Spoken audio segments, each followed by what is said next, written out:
Ini hak mahkamah lah. Dulu bila Datuk Seri Najib bukan main laju, dia orang nak bagi habis cepat kan. Bila time Muhyiddin Yassin, hari ni dah berapa kali tangguh, berapa kali minta pasport. Okey pula. Tak apalah, rezeki dia. Nasib dia baik kerana hari ni Perdana Menteri Datuk Seri Anwar Ibrahim. Kalau aku yang jadi Perdana Menteri nak pergi resmi restoran pun dia bagi pasport. Baik betul Perdana Menteri kita kan. Yelah, dia tak campur urusan mahkamah kan. Mahkamah cukup bebas hari ini di bawah Perdana Menteri Datuk Seri Anwar Ibrahim. Kalau zaman Muhyiddin dulu, tuan-tuan, tak senang.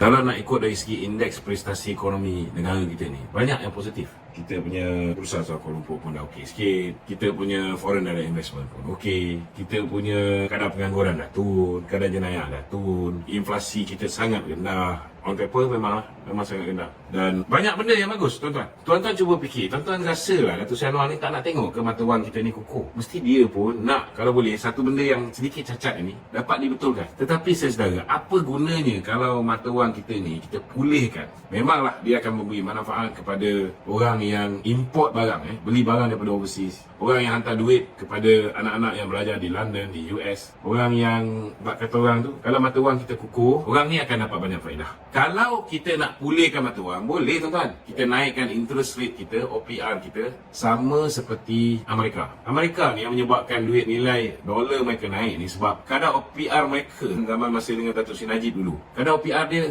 below 1%. Itu sebabnya kebanyakan daripada investor Amerika, mereka melabur di Malaysia kerana mereka cari tempat yang ekonomi dia bagus dan politik dia stabil. So mereka melabur. Amerika nombor 2 terbesar pelabur di Malaysia, tuan-tuan. Tetapi bila Donald Trump bertanding, Presiden Amerika, dia beri janji dia akan naikkan OPR. So bila dia menang 2016 hujung tahun, memang nilai US dollar naik mencanak dan ringgit Malaysia menurun. So hari ni nilai OPR Amerika ni, tuan-tuan, 5.5%. Saya masa zaman PKP tu, saya bayar ansuran bulanan rumah ni 2,600 lebih sebulan. Sekarang saya bayar 3,460.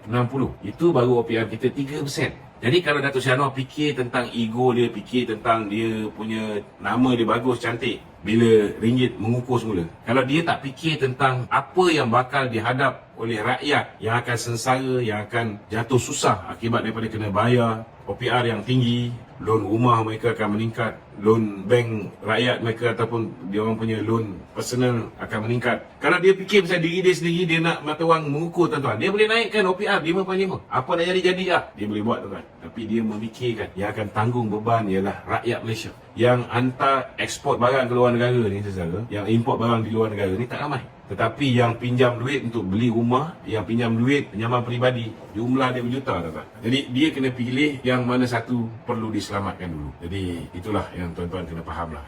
Bukan mudah nak jadi pemerintah. Pemerintah kena membuat keputusan mengikut urutan keutamaan. Yang mana lebih utama dibuat dulu. Yang mana boleh dikemudiankan, dikemudiankan. Yang mana mudarat yang lebih besar dijauhi. Yang mana mudarat yang lebih kecil, yang itu dia buat. Ini dipanggil fiqh al-awlawiyah.